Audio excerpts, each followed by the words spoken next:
네, 안녕하십니까. 깡센 인사이드 강준우입니다. 시장 먼저 간단하게 보도록 하죠.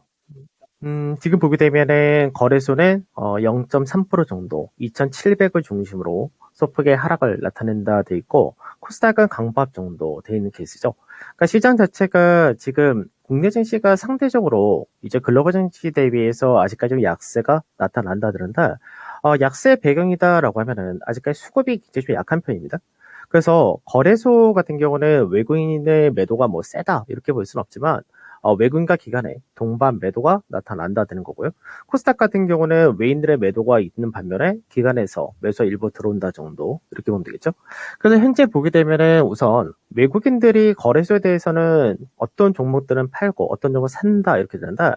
일반적으로 보게 되면은 이제 시총상에서 일부 차익 실현이 좀 떨어진다가 있는 케이스인 거고요.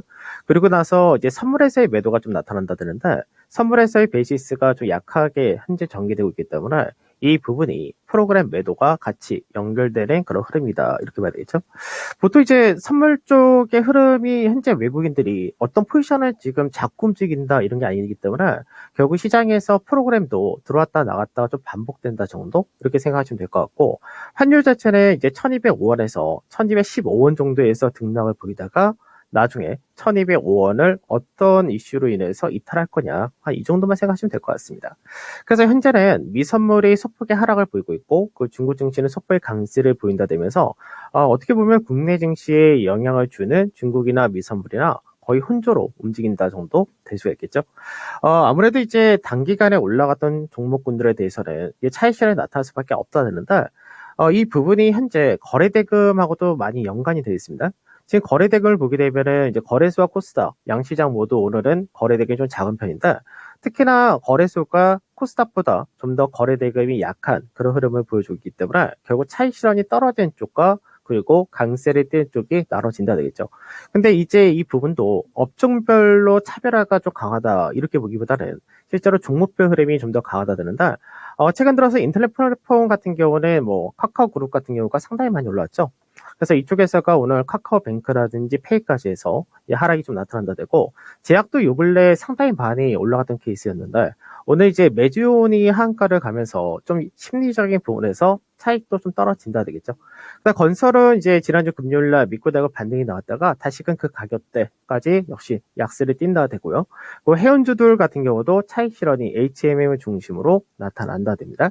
그 이제 원전 관련주도 많이 올라갔었으니까 역시 차익 실현 나타나는 그런 케이스가 되는 거고 현재는 이제 강세가 두드러진다라는 부분이 딱 두 개 업종, 두 개의 테마 정도가 두드러진다 이렇게 볼 수 있는데 첫 번째가 이제 2차 전지, 낙폭 가대인데 2차 전지 내에서도 이제 시총이 높은 LG에너지 솔루션이라든지 그 다음에 SKC라든지 이런 쪽이 좀 더 두드러진다 되고 코스닥이 좀 더 강세의 배경이 되는 것도 2차 전지 소재 쪽에서 반등이 나오기 때문에 이런 부분이 강세다라고 볼 수 있고 리오프닝 관련해서는 이제 오늘 같은 경우 롯데쇼핑과 그리고 이마트 관련해서가 좀 더 강한 흐름을 보여준다 됩니다. 그래서 전체적으로 시장에서 강세와 약세 나눠지는데 실질적으로 거래 대금이 워낙 작기 때문에 거래량이 실린 종목군들 일부 정도가 시세가 좀 더 나온다 되고요. 반대로 하락하는 쪽 같은 경우도 차익 실현 정도다라고 생각을 해야 되는 부분이 거래량 자체가 크게 실린 쪽이 드물기 때문에 결국 그 흐름이다라고 생각하시면 될 것 같습니다. 그래서 현재는 지수 자체는 뭐 선물로 볼 때는 이제 지난주 목요일부터 해서 오늘까지 3거래를 연속해서 거의 비슷한 밴드에서 움직인다는데 선물로 볼 때는 뭐 359.6포인트에서 364.3.4포인트가 이 가격대 밴드폭이 위아래로 4포인트이기 때문에 딱 중간 가격이 361.5포인트 정도 이렇게 보면 되겠죠. 이 가격을 기준으로 생각하고 움직이시면 된다 정도 보시면 될 것 같고 자, 그 다음에 이제 우리 운영용으로서 제가 얘기하는 기준 있는 매매 단기 눌림목 현황을 좀 보도록 하죠.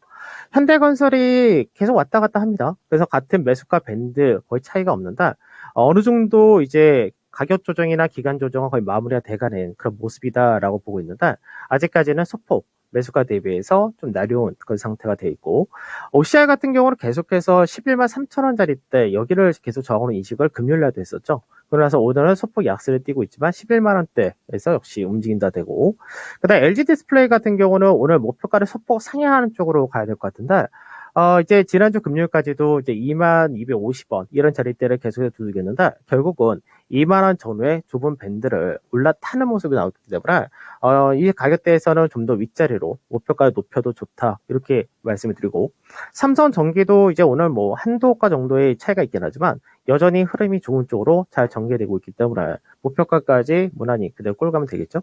그다음 넷마블 같은 경우도 지금 61선을 중심으로 해서 안착을 잘하는 모습을 보여주고 있기 때문에 역시 무난한 그런 케이스가 될 거고요.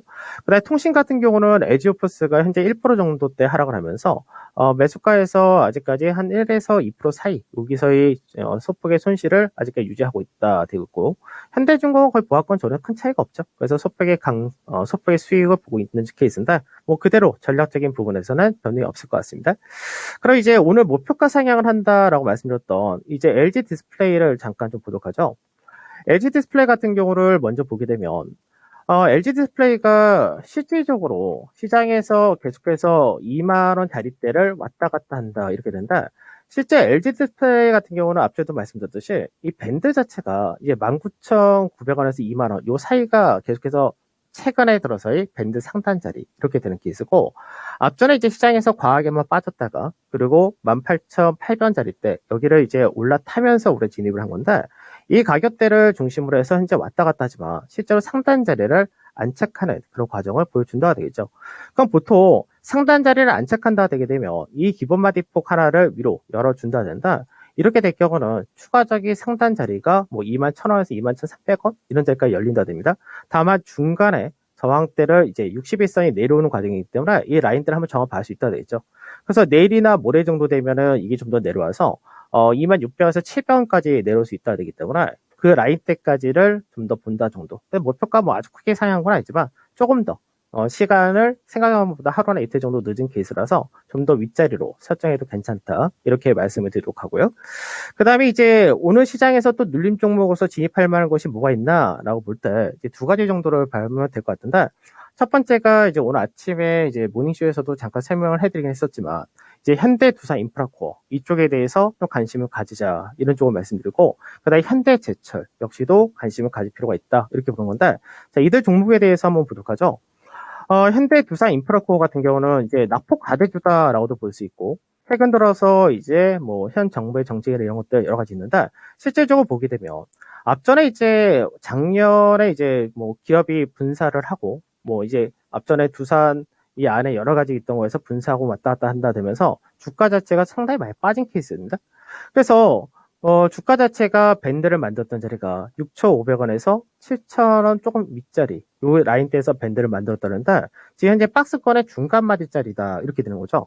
그래서 이 라인대가 61선과 21선의 돌파 지지를 받는 그런 과정이다라고도 볼 수 있는데, 그러니까 단기적으로 본다 했을 때 추세 라인대를 돌파하고 나서 안착하는 과정 이렇게도 볼 수 있겠죠. 그래서 현재는 박스권의 중간 마디 이 라인대에서 진입을 한다 이렇게 보는 거고요. 이 라인대를 돌파한다면 마디 하나를 열릴 수 있다 이렇게 되는 겁니다. 그 다음 현대제철도 한번 보도록 하죠. 현대제철 같은 경우도 이제 시장에서 철강주들이 국내에서 중소형 철강주가 강세했던 반면에 대형 철강 같은 경우는 수급적인 부분에 따른 영향을 계속해서 받는다 이렇게 된 케이스인데, 마찬가지로 박스권 형태의 바닥 다지기를 상당히 오랜 기간 동안 한 그런 케이스가 되겠죠. 그래서 현대제철 같은 경우도 지금 현재는 박스권의 중간 마디다라고 할 수 있는 자리대가 39,500원에서 800원 사이 이렇게 되는데, 이 라인대를 역시 눌림목 잡는 자리대 이렇게 설정하는 것이고요. 그리고 마찬가지로 시장에서 하락 이후에 바닥 다지기를 계속해서 했던 그런 케이스이기 때문에 여기서 이제 위쪽 방향으로 반등이 나온다했을 때 위쪽에 대한 무게가 실린다 이렇게 보고 접근하시면 될 것 같습니다. 그래서 시장에서 이제 눌림목으로 접근할 때 가격을 항상 중요하게 생각한다는 부분도 동일한데, 두산인프라코어, 현대두산인프라코어 같은 경우는 6,750원에서 6,830원 매수가 밴드로 설정을 하고요. 손절은 6,500원, 목표가는 7,400원. 그 다음에 현대제철 같은 경우는 39,500원에서 800원 사이 매수가 진입을 하고, 역시 손절가는 38,100원, 그리고 목표가로 43,000원 이렇게 설정하시면 될 것 같습니다. 그래서 이제 오후장까지도 보고 최근 들어서 시장에서 변동성이 완화되는 국면이다라는 부분은 동일한데, 아직까지 국내 증시에서는 수급적인 부분이라든지 이게 아직까지 영향이 좀 미친다 정도 생각하시면 될 것 같고, 시장 자체로 볼 때는 지금 현재 뭐 지금 추가적인 하단 자리다라고 보는 자리보다는 오히려 상단에 대한 기대치가 높은 과정은 동일하다 이렇게 되겠죠. 그래서 거래량이란 부분이 이제 설명이 될 때도 거래량 자체가 지금 현재 강하지 못하다 되는 것도 어떻게 보면은 지금 현재 21선 위에서의 안착 과정이 좀 더 이어진다 정도 이렇게 보시면 되는 거고요. 그래서 시장 자체를 이렇게 생각하셔야 되겠죠. 업종별 종목별 차별화. 좋은 말로는 순환 장세다 이렇게 보시는 거고, 차별화가 나온다 했을 때 일부는 차익 실현이 떨어진다 이렇게 되는 겁니다. 그래서 지금은 국내 증시가 해외 증시 대비해서 받는 폭이 작다라고 말씀드렸는데, 그렇게 된다고 할 경우는 하단으로 떨어질 만큼의 하락폭보다 오히려 상단에 대한 상승폭 마디가 훨씬 더 높은 구간이기 때문에 현재 구간은 상단 기대치가 더 높은 구간이다 생각하시고 접근하시고 움직이시면 될 것 같습니다. 자, 저는 오늘 여기서 마무리하도록 하겠습니다. 감사합니다.